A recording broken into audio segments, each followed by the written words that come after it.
Salut et bienvenue sur le podcast Tech It Zen. Je suis Elodie Cruignot, psychologue, et t'emmène avec moi à la rencontre de personnes inspirantes qui ont surpassé leur peur pour se créer une vie qui leur ressemble. Salut et bienvenue sur ce nouvel épisode de l'été. Ici, je te laisse découvrir un atelier que j'ai animé en mars avec Mélanie Vimeux sur la reconversion professionnelle. On y donne tout un tas d'outils que je t'ai du coup directement mis en barre d'infos. Donc n'hésite pas si tu as des questions ou autres à nous contacter. Mais avant ça, je te laisse découvrir tout ça. Ciao! Mélanie, on va passer un petit moment ensemble. Avant toute chose, je te remercie énormément d'être là et d'avoir accepté l'invitation. Je te remercie, Elodie, vraiment de me proposer de pouvoir être avec toi. Vraiment, je suis ravie. Écoute, c'est partagé. L'idée de cet échange, c'est que quand j'ai demandé à certaines femmes ce qu'elles pouvaient rencontrer comme problématique dans leur vie, la question de la reconversion professionnelle est pas mal venue. Déjà, avant de démarrer, est-ce que tu peux te présenter rapidement et puis ensuite, j'expliquerai plus profondément pourquoi je t'ai fait venir. Oui. Alors, moi, je suis donc accompagnatrice conseillère en bilan de compétences créatif. Donc, en fait, j'ai créé mon propre centre de bilan de compétences avec cette idée d'accompagner les gens avec les médiations artistiques et d'en faire un accompagnement particulier. À la base, moi, je ne suis pas du tout dans l'accompagnement. C'est une reconversion pour moi. Mon métier de base, c'était responsable qualité. Et je me suis reconvertie il y a de ça à peu près 6 ans. Et aujourd'hui, j'aboutis en fait à ce projet qui me tient à cœur d'accompagner les gens et d'être au cœur de quelque chose de social, quelque chose qui a du sens pour moi. Et également, surtout, en lien avec la créativité, parce que j'ai aussi une facette de moi artistique. Donc, j'écris, et c'est comme ça d'ailleurs qu'on s'est connus, Élodie. Et puis, je peins aussi. Mais voilà, c'est l'écriture surtout qui fait partie des choses qui me tiennent à cœur. Très bien. Et c'est pour ça que j'ai pensé à toi parce que, comme je le disais dans la cérémonie d'ouverture, c'est un peu la même démarche que j'ai faite. Alors là, tout de suite, pas forcément dans le côté créatif, mais dans le fait d'allier ce que j'aime, à la fois la psychologie, mais aussi la création de projets, etc. Et du coup, voilà, c'est important pour moi de montrer le champ des possibles à travers ça. Voilà, justement, j'ai vu que cette question-là, en termes professionnels, je suis dans un job qui me plaît, mais je suis pas sûre, je sais pas trop vers où me diriger, ou alors ça me plaît pas du tout, mais je vois pas si je peux changer ou pas, et vers quoi je me dirigerai, ou je suis en démarche aussi, j'ai eu des retours, super cette intervention, parce que je suis en pleine démarche de reconversion. Donc ça m'a semblé un sujet hyper important à aborder, et il me semble que tu me disais qu'effectivement, c'était un sujet d'actualité. Ah oui, complètement. Environ une personne sur deux actifs en France aujourd'hui est dans une démarche de reconversion, soit en réflexion, soit en cours, soit en finalisation.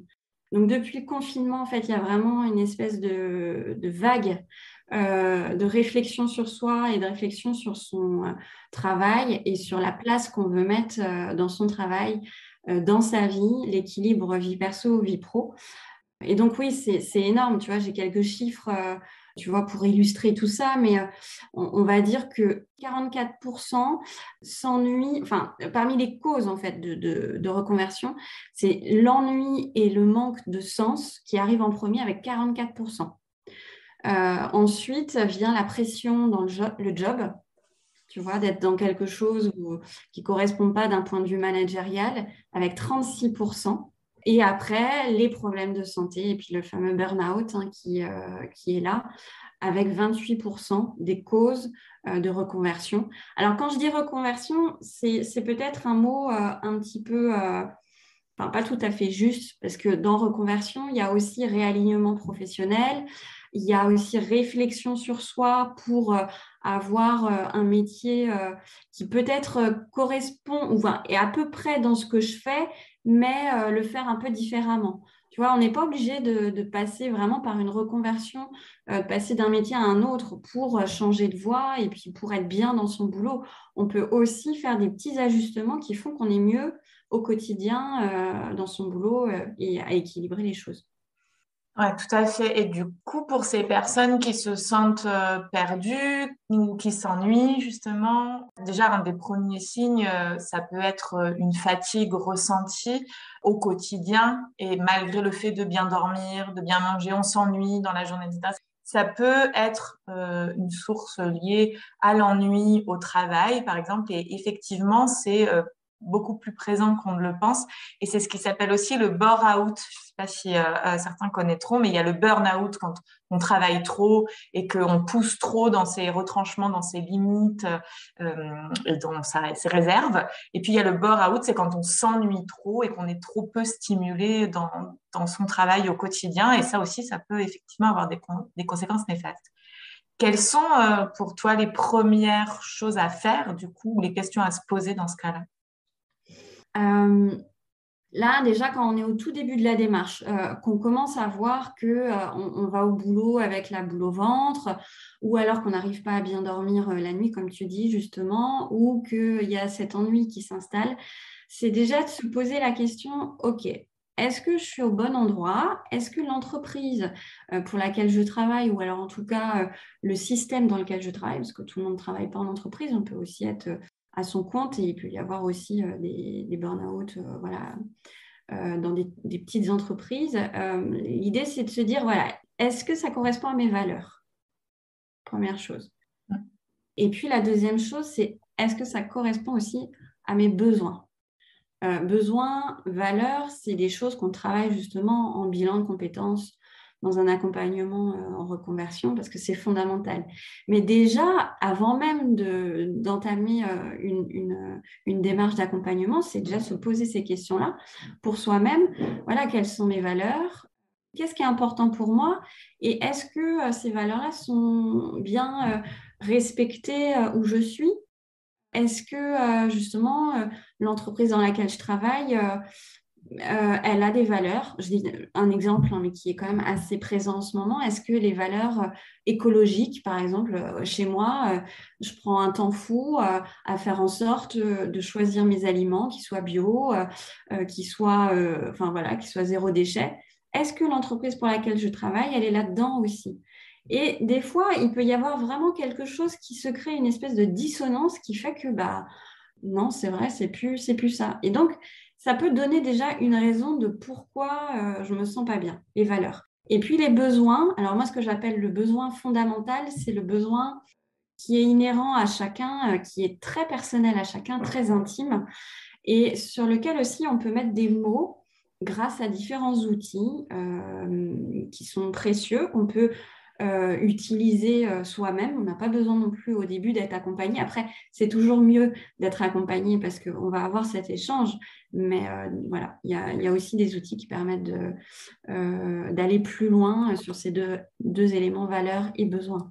Ouais, on va y revenir, mais effectivement, quand on échangeait sur ce sujet, on s'est rendu compte à quel point, là encore, et c'est ce que je disais d'ailleurs dans le live précédent, en fait, le rapport entre mon évolution personnelle dans ma vie de tous les jours et mon évolution professionnelle, les démarches sont hyper liées et hyper ressemblantes.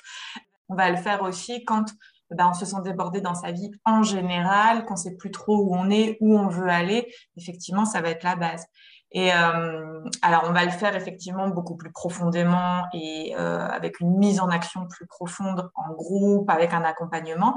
Mais j'ai relevé, enfin, je voulais vous transmettre quelques exercices concrets pour commencer aujourd'hui, vous, à le faire chez vous.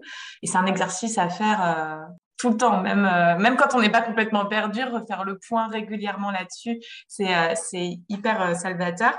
Et donc, il y avait d'abord l'exercice de la page blanche. En général, et ça tu vas me rejoindre, je pense là-dessus, Mélanie, c'est plus vous y mettrez de la créativité si ça vous parle. En tout cas, moi, je sais que voilà, mettre des couleurs, utiliser des feutres, tout ça, ça me parle beaucoup. Plus l'exercice est bénéfique, si ça vous parle, encore une fois, mais il ne faut pas hésiter à se lâcher là-dessus. Et donc, d'avoir une page blanche et de se poser 3 questions et de mettre tout ce qui vous vient à l'esprit autour de ces 3 questions, que ce soit des mots, des phrases, des réflexions, des souvenirs, tout. Vous remplissez cette page. Donc, les 3 questions, ça va être qu'est-ce qui est le plus important pour moi dans la vie? Qu'est-ce que j'aime faire au point de ne pas voir le temps passer au quotidien? Et qu'est-ce qui me rend heureuse? Vous vous posez ces 3 questions, donc il faut se poser, prendre son temps et puis écrire sur la feuille tout ce qui vous passe par la tête.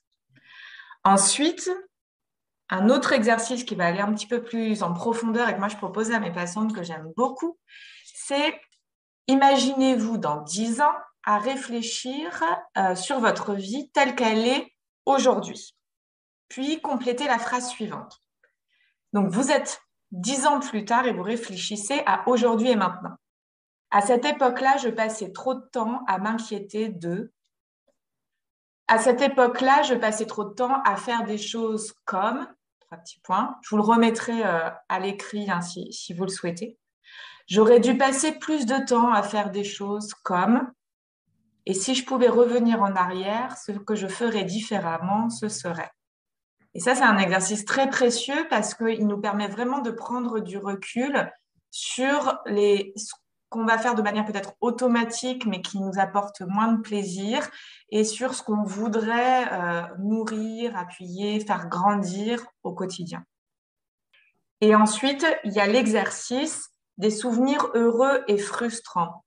Vous prenez un ou plusieurs souvenirs particulièrement heureux pour vous, et de vous poser la question, tiens, quelles valeurs étaient respectées? Est-ce que c'était des valeurs de partage, d'amitié, de famille, de voyage? Enfin, qu'est-ce qu'il y avait derrière ce souvenir? Et puis, à l'inverse, un ou des souvenirs frustrants.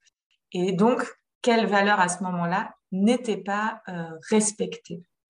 Là, déjà, il y en a d'autres, des exercices, je ne vais peut-être pas tout vous balancer ce soir, c'est déjà pas mal. Quand vous faites ça sur une ou plusieurs feuilles, ensuite, pour vous aider, si c'est compliqué pour vous, sur Internet, vous pouvez trouver des listes de valeurs. Il y en a plein, ça peut vous aider aussi à mettre des mots dessus. Vous pouvez résumer les points communs entre tout ce que vous avez noté et arriver à la fin à 5, 8 valeurs qui vous définissent le plus et qui sont importantes pour vous. Ça, déjà, c'est un premier travail à faire chez soi, à faire soi-même, qui peut vous aider énormément sur aujourd'hui, qu'est-ce que je ne veux plus et qu'est-ce que je veux nourrir pour la suite. C'est intéressant tes exercices. Le premier, tu sais, avec la page blanche par rapport à tes 3 questions, moi, c'est ce que je propose au tout début de mes accompagnements en bilan de compétences, avec des images en plus. Donc finalement, une forme de mood board, en fait, un tableau, un fil conducteur de ce qui nous rend heureux, de ce qui est nécessaire pour nous dans la vie et ce qui nous donne envie de nous lever le matin, en fait. Donc, par rapport à tes 3 questions, finalement, pourquoi pas même aller prendre des images sur Internet, pourquoi pas aller découper dans des magazines. Voilà, c'est ce que moi je propose du coup à mes clients ou mes clientes, et pour avoir justement cette feuille avec des images, parce qu'on sait aussi que les images vont avoir cet effet démultiplicateur d'émotions et vont encore plus parler. Enfin, je sais, moi, quand j'avais commencé toute cette démarche de transition et notamment quand j'avais commencé à écrire mon roman, j'avais utilisé cet exercice et j'avais mis des images comme ça et ça m'a suivi pendant 3-4 mois. Enfin, c'est vrai que c'est des outils puissants. Il ne faut pas sous-estimer la créativité comme élément de transformation. C'est des outils extrêmement puissants. Oui, et puis c'est des outils en fait aussi puissants, comment dire, à faire dans le processus que dans le résultat. C'est-à-dire que moi, je sais que ce qui m'anime, c'est vraiment de le faire, de prendre du temps pour moi, de prendre du temps à créer, de faire un point. Et puis après, des fois, je le laisse de côté et j'y pense plus. Mais le fait d'avoir pris ce temps-là, ça fait du bien, ça nourrit et puis ça donne des idées, ça réveille un peu la créativité. Et peut-être 2-3 jours plus tard, j'y penserai plus, mais hop, j'aurai une nouvelle idée qui va naître. Et donc, il faut effectivement pas sous-estimer l'impact que ça peut avoir. Oui, tout à fait. Alors, tu nous parlais d'outils tout à l'heure qui pouvaient aider également, toi, lesquels tu utilises pour approfondir tout ça. Mais finalement, c'est des outils assez proches de ce que tu proposes. On est sur une belle complémentarité, je pense. Alors, moi, j'utilise l'énéagramme, qui est un outil pour moi extrêmement intéressant. Je ne sais pas si tu connais l'énéagramme, Alors, je Élodie. connais de nom, mais pas en détail, non. Ouais. C'est ce schéma-là, en fait, qui va définir 9 profils de personnalité et donc 9 types de vision du monde, 9 types de besoins fondamentaux différents, 9 types de comportements différents aussi. Et l'intérêt, en fait, d'avoir un outil comme ça et d'explorer un outil comme ça, c'est de mieux se connaître aussi pour mieux appréhender ses besoins et pouvoir se dire, OK, moi, je me suis reconnue dans tel type. Clairement, mon boulot actuel, c'est un type à l'opposé. Donc, il y a peut-être quelque chose qui n'est plus du tout en adéquation. Et là, je me rends compte, en effet, que mes besoins, c'est plus de l'énéatype, je ne sais pas, je dis 4, par exemple. L'énéatype 4, c'est celui qui est plus porté sur la créativité, juste sur le côté artistique, alors que mon métier, actuellement, c'est plutôt un type 1, qui est porté vraiment sur le côté très procédure, etc. Les deux types sont liés sur le schéma. Par contre, les besoins ne sont pas les mêmes. Je vous donne cet exemple-là parce que ça a été mon cas. En fait, à partir du moment où je me suis rendu compte qu'il y avait quelque chose qui était dissonant dans ma vie au niveau du boulot, je me suis rendu compte qu'il y avait quelque chose de très rigide, quelque chose qui ne me correspondait pas, même si voilà, j'aime quand c'est carré, j'aime quand les choses sont bien organisées, il y avait quelque chose qui me manquait. Et finalement, le 1 est relié au 4 à la créativité. Et c'est aussi ce qui met du sens dans la vie. Et voilà, dans ce cas-là, moi, je me suis rendu compte que mon besoin fondamental, il se situait dans un besoin de sens, un besoin de mettre justement de la créativité et un besoin d'aider les autres. Alors que là où j'étais, c'était plutôt un énéatype 1, là où il fallait fixer des règles, là où il fallait être hyper carré, mon besoin fondamental, il n'était pas nourri du tout. Okay. Et c'est pour ça finalement que voilà, toute ma démarche de reconversion derrière s'est mise en place et que je me suis formée, etc., à tout le reste. Donc voilà, l'énéagramme, pour moi, c'est vraiment un outil extrêmement intéressant. Il y a un autre outil que j'utilise, c'est l'écriture. Ça a aussi été un livre extrêmement intéressant quand j'ai commencé toutes mes démarches d'introspection. C'est J'écris ma vie de Lord Astragal. Alors, c'est un livre que je conseille parce que je le trouve vraiment intéressant, non seulement pour ceux qui veulent écrire, qui veulent se plonger dans l'écriture et dans la créativité, mais aussi pour ceux qui veulent mieux se connaître. Parce que l'écriture a vraiment cette vertu de poser les choses et de se dire, voilà, moi, ce qui est important pour moi aujourd'hui, c'est ça. Et je pense que tu es d'accord avec moi, Élodie, sur ce côté absolument un peu salvateur de l'écriture. Donc, je te donne par exemple un exemple. Là, tu vois, j'ouvre le livre un peu au hasard. La question, voilà, qu'est-ce qui vous a rendu heureux étant enfant, puis adolescent, et enfin adulte? Et pensez-vous que le bonheur, ce soit cela? Alors, je demande, voilà, l'idée, c'est pas de faire une dissertation, c'est juste de poser, voilà, des choses qui peuvent qui peuvent faire avancer et qui peuvent, voilà, se dire, aujourd'hui, moi, ce qui est important, c'est ça, et d'avancer tranquillement avec l'écriture. Ouais. N'oubliez jamais que tous ces outils, il faut les adapter à soi, en fait. D'abord, prendre ceux qui vous parlent quand vous êtes dans une démarche personnelle. Et puis ensuite, il y en a qui, effectivement, vont passer par l'écriture. D'autres, ça va être les images, les couleurs, le dessin. D'autres, ça va être l'oral, donc s'enregistrer et se faire des notes, par exemple, ou s'envoyer des notes vocales à soi. On va tous avoir une manière de recevoir et transmettre l'information différente. Et c'est important de se dire, voilà, moi, j'ai besoin que les choses soient carrées, donc j'aime bien un livre qui me dise comment faire les choses.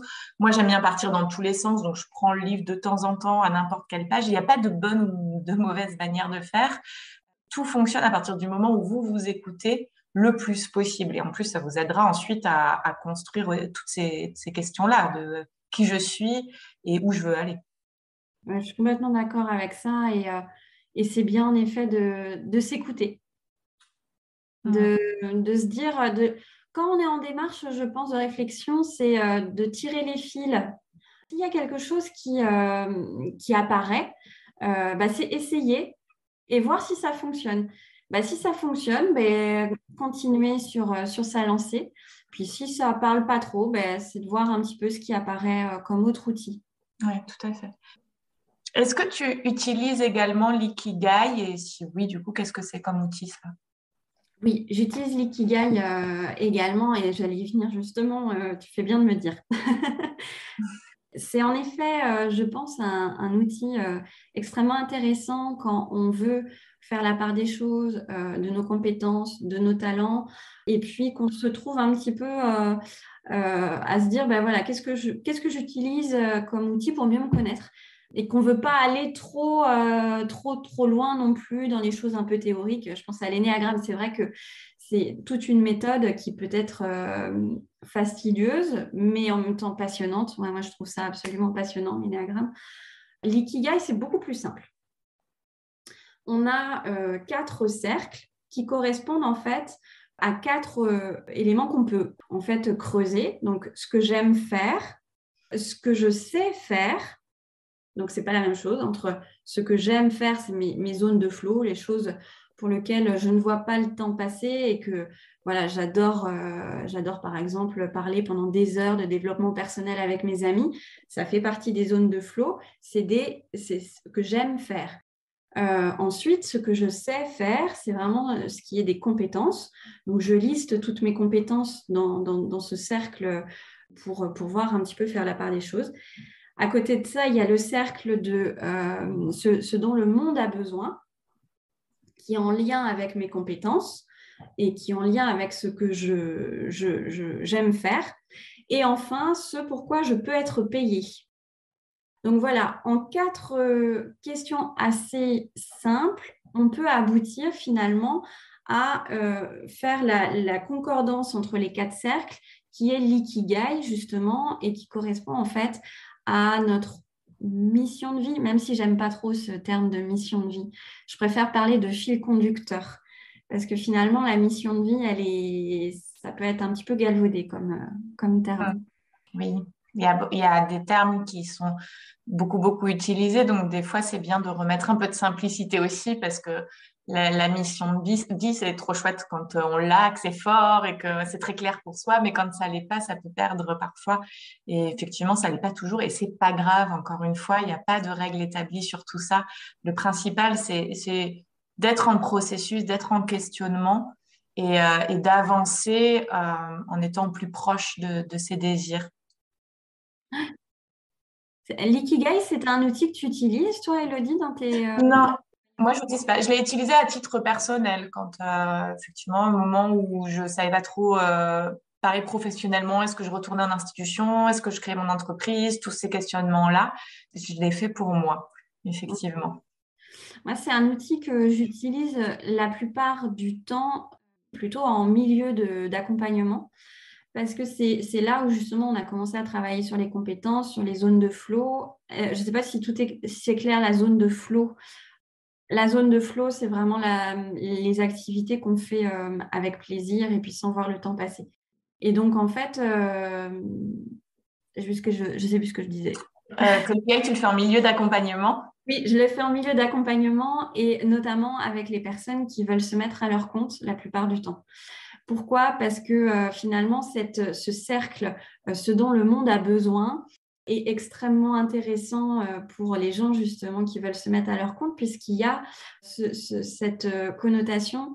Quels sont les besoins du monde et voilà, mes compétences, c'est ça, ce que j'aime faire, c'est ça. Quels sont les besoins du monde et quels sont les besoins de demain qui pourraient converger avec ce que je peux proposer. Et justement, maintenant, je vais me faire payer pour mes compétences et pour ce que j'aime faire parce que je sais qu'il y a un besoin sur telle ou telle chose. Donc ça, c'est, on va dire, voilà, un outil qui permet d'avancer tranquillement sur ses besoins, mais aussi un outil qui peut être extrêmement pertinent quand on a envie de s'installer et on sent qu'il y a quelque chose au niveau des besoins de la société qu'on voudrait un petit peu dévoiler et puis essayer de préciser. Et on arrive à des belles choses justement avec cet outil-là. Ok. Donc là, si je résume, dans le processus, on est sur, OK, d'abord prendre conscience. Je prends conscience que je suis pas tout à fait OK avec ce que je vis au quotidien, dans mes sensations du corps, dans ma fatigue, dans mon énergie au quotidien. Je sens que c'est pas OK. Et ça, déjà, c'est le premier pas parce que c'est très difficile d'accepter que ce pourquoi on a pu faire des études, pourquoi on est, par lequel on est identifié par notre famille, nos collègues, etc., nous correspondent plus. C'est déjà une démarche très compliquée. Donc, la première chose, je pense que c'est prendre conscience. À ce moment-là, du coup, faire le point sur, on l'a dit, ses besoins fondamentaux et ses valeurs avec un certain nombre d'outils. Et ensuite, aller sur pourquoi je suis fait. Et donc, effectivement, là, pour aller plus loin, l'accompagnement peut être hyper utile pour amener vraiment des outils peut-être plus approfondis et un cadre un peu plus adapté à ce qu'on aura besoin.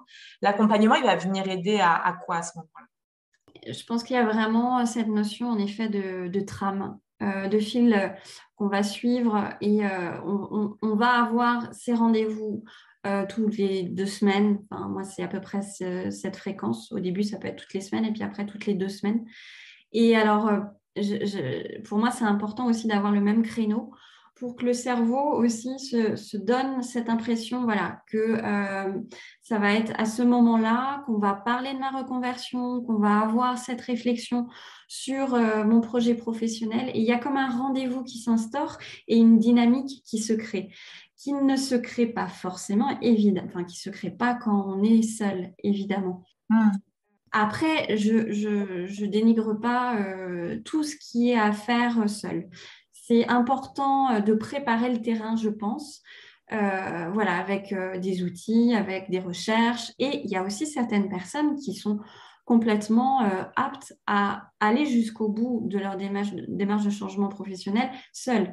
C'est complètement faisable. Je dirais que l'accompagnement va donner, voilà, un coup de boost. On sait qu'on va être avec quelqu'un de bienveillant qui va poser des questions, qui va vous relancer quand à un moment donné vous êtes rattrapé par vos peurs, vous êtes rattrapé par vos doutes, vos questionnements et ça va permettre d'échanger.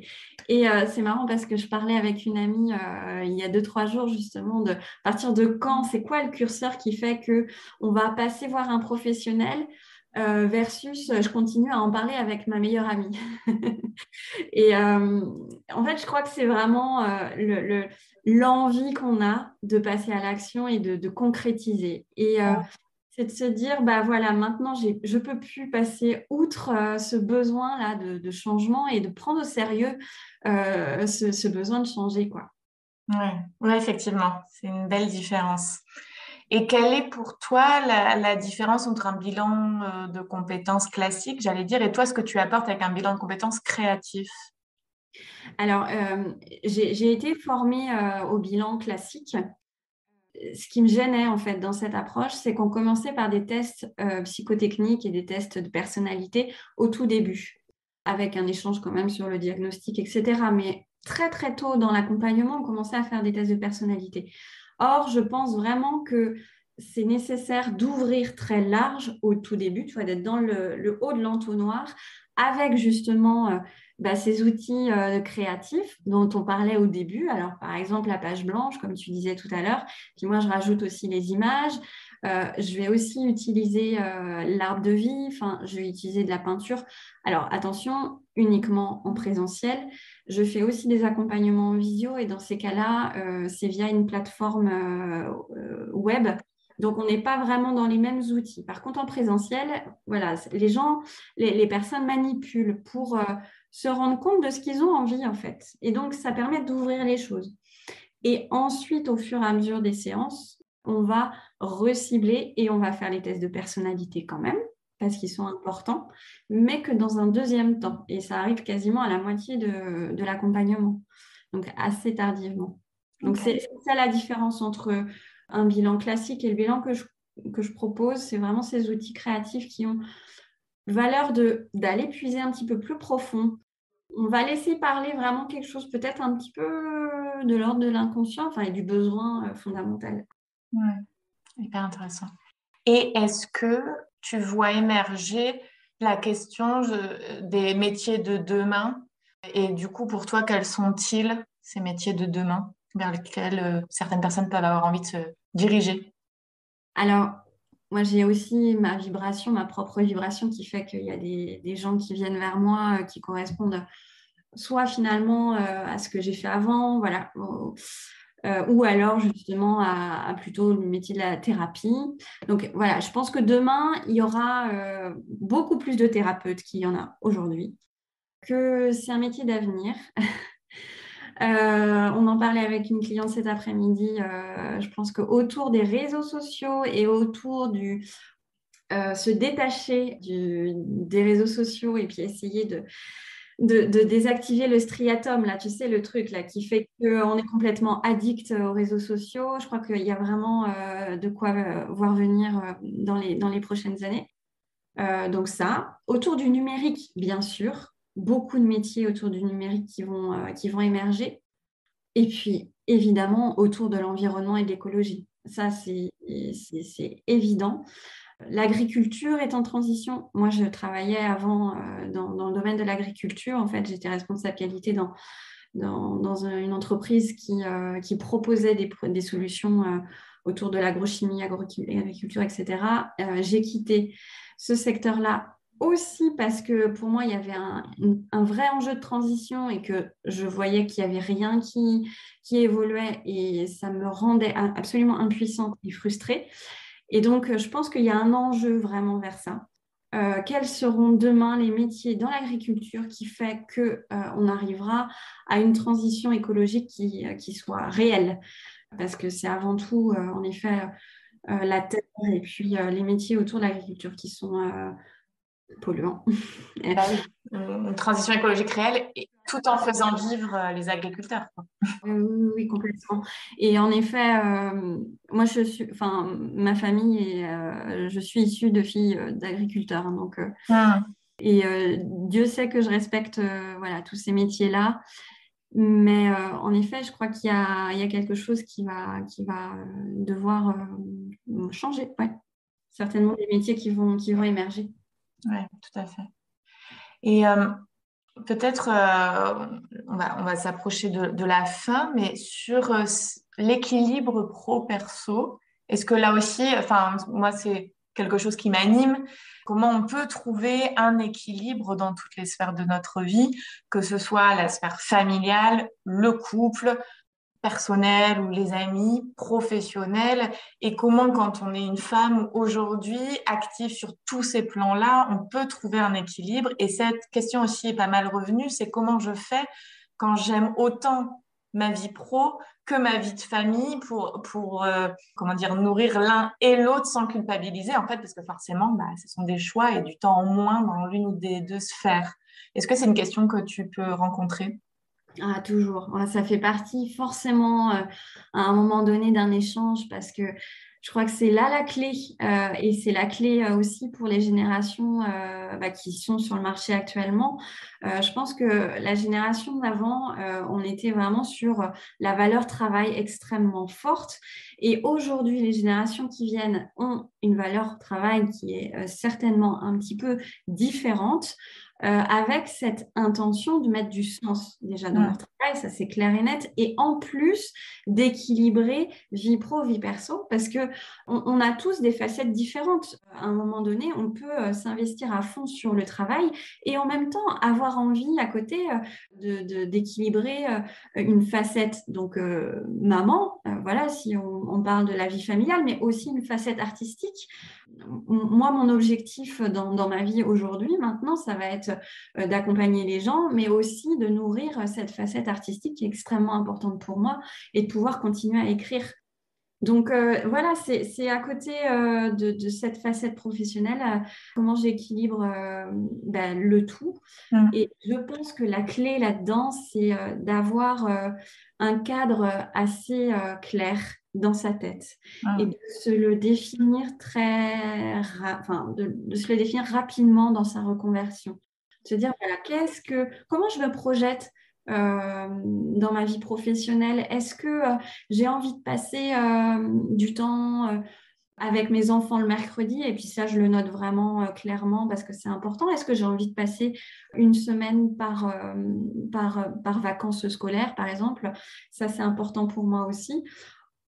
Et puis, ça évolue sans cesse, en fait, en fonction aussi des enfants qui grandissent. Bah, tout ça, ça évolue. Donc, c'est quelque chose aussi à se re-questionner.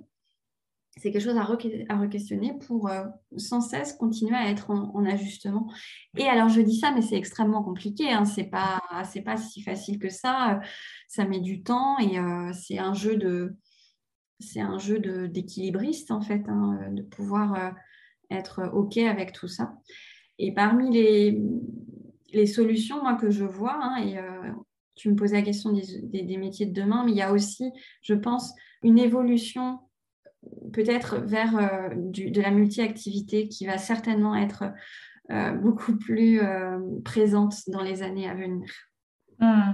Donc, c'est-à-dire ces personnes qui aiment plusieurs choses différentes et donc du coup qui vont s'autoriser à peut-être avoir plusieurs métiers ou plusieurs activités différentes, c'est ça? Ouais, c'est ça. Ouais, ouais, tout à fait. Ça nous vient des États-Unis. Aux États-Unis, c'est assez commun. Après, il y a aussi la multi-activité qui n'est pas forcément voulue parce que voilà, ça permet de pallier à quelque chose qui n'est pas tout à fait idéal. Moi, je ne parle pas de cette multi-activité-là, je parle vraiment de celle qui est choisie pour équilibrer et la vie professionnelle et la vie familiale et d'autres pans qui sont importants aussi. Et je pense notamment à tout ce qui est humanitaire, associatif. Ouais. Ça fait réfléchir hein, ce qui se passe aujourd'hui avec la guerre, etc.